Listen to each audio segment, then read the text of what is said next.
All right, guys, welcome back to the channel, and thanks for clicking on my video. If you haven't subscribed, please do so.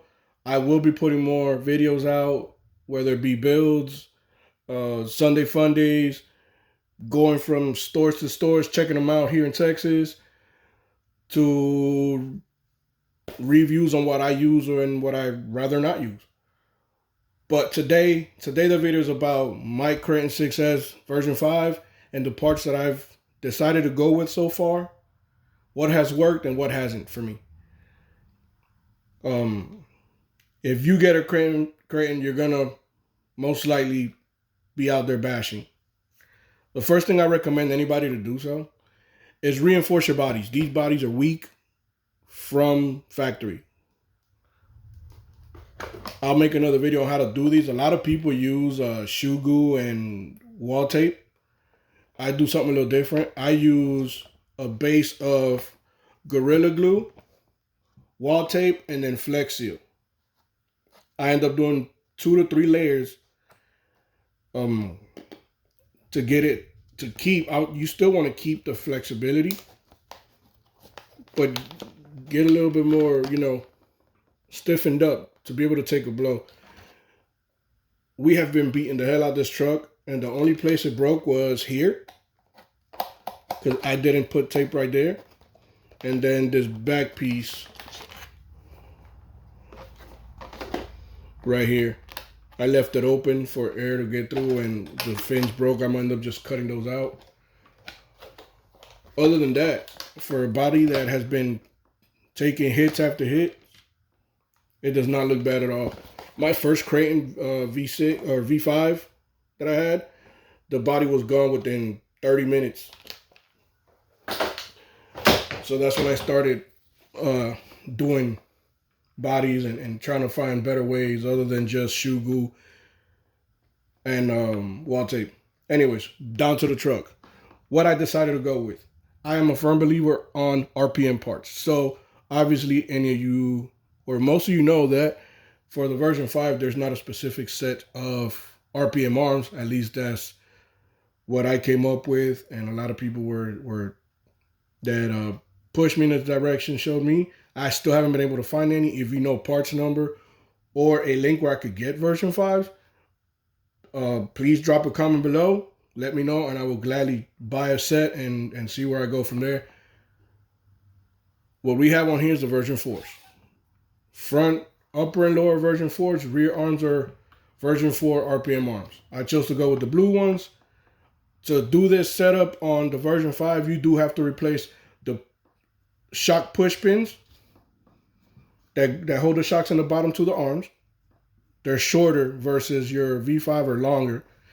And then your rear sway bar is off of the version 4 and it's thicker and longer. So what I'm gonna do is I'm probably just gonna, in the description, I will post all the part numbers I used for anybody that wants to do that conversion. RPM, I also have replaced the front bumper RPM. The wing mounts is the first thing I broke alongside an arm the last time, or through my last Kraton 6S. So ring mounts is a must, and these mud guards. So that's everything have RPM. Then I decided, because of people recommending them to me, to go with hot racing. So hot racing, I got both of the center, what do you call them, the front and rear shock towers. Then the center upper brace ends up here. The front and back are installed there. The bearing, the turnbuckle bearing carriers, or axle carriers, what they're called through hot racing. I got the front. If you're gonna get some, I do recommend the back. The backs are normally the ones that break as far as the stock ones. When I ordered them, I ordered them. They're coming now, but they were nobody had them when I got them. So I'm still waiting on them. I will put them on. They have worked for me. And I also got the rear chassis mount that goes up here that holds both of the braces in place. What else? Okay, my next mod, and I said that I was gonna get it because I did bend.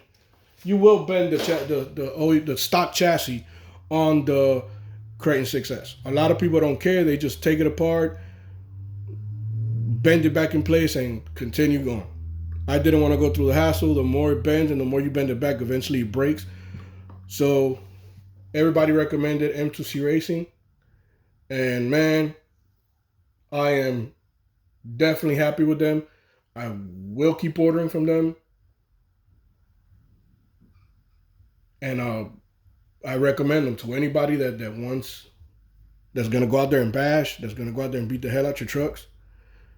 That M2C chassis is bomb proof. It's bomb proof. You can't go wrong with it. I had no issues. Obviously, it's going to get scratches in the bottom. But man, I could not bend it, and I hit this hard.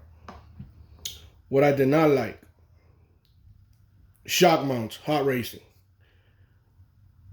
Obviously, stuff bends, breaks, but for the hit that bend is, I am not happy for the part. This was maybe a 25, 30 footer. The truck landed right, but it went into cartwheels. It did hit hard. And cartwheels started, it just kept going. And so the front bend right here, this whole side is bent back. It tore off I put them back, but it tore off the body mounts. They came completely off. I did a quick fix just so I could keep bashing. And then it slightly bent the back. You can't see it, but one side is bent back and one side is just slightly bent forward. I just thought they would last a little. It would take a little bit more to bend those parts. I've hit the stock parts harder. It took me longer to bend the stock ones that I had on my last Kraton 6S versus what it took to bend these. So I'm kind of disappointed on that. I know everybody, maybe I just had bad luck. But those are bent. I'm going to replace them with M2C Racing parts. There's going to be a whole bunch of I'm going to do a whole other video on M2C parts that I'm going to be putting on this. And then I'm going to try to get somebody to come out and record, and I'm just going to beat the hell out of it and go from there. As far as anything else, I mean, I'm happy where we're at.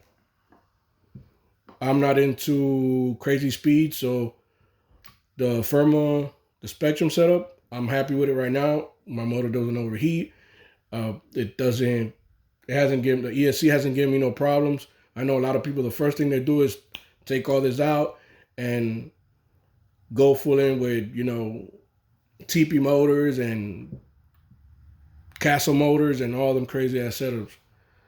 I won't get there until one of these gives out.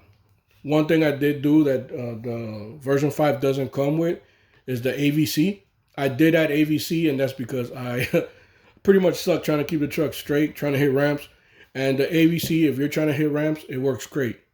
I recommend it. You could get an AVC setup. You could get a used remote and then just buy a receiver, I guess, between $75 to $100, depending on what you go with. Other than that, this is my Kraton 6S version 5. And I hope if you got some type of build going on and you're starting like me, reach out to people, ask questions. I ask questions. A lot of people have been helping. I'm not new to this, but compared to a lot of these guys that are online, I'm fairly new to this. Keep in mind that this hobby is not cheap, but it's well damn worth it. So, yeah. Thank you for watching the video. Hopefully you got something out of it. Make sure to hit the like button. Make sure to subscribe to the channel. I will be doing more and more videos. We will be updating stuff more often. We're going to be going from shops, stores to stores here in Texas, talking to people, doing interviews, and doing all kind of stuff. So appreciate the love, like the channel, and see you in the next one.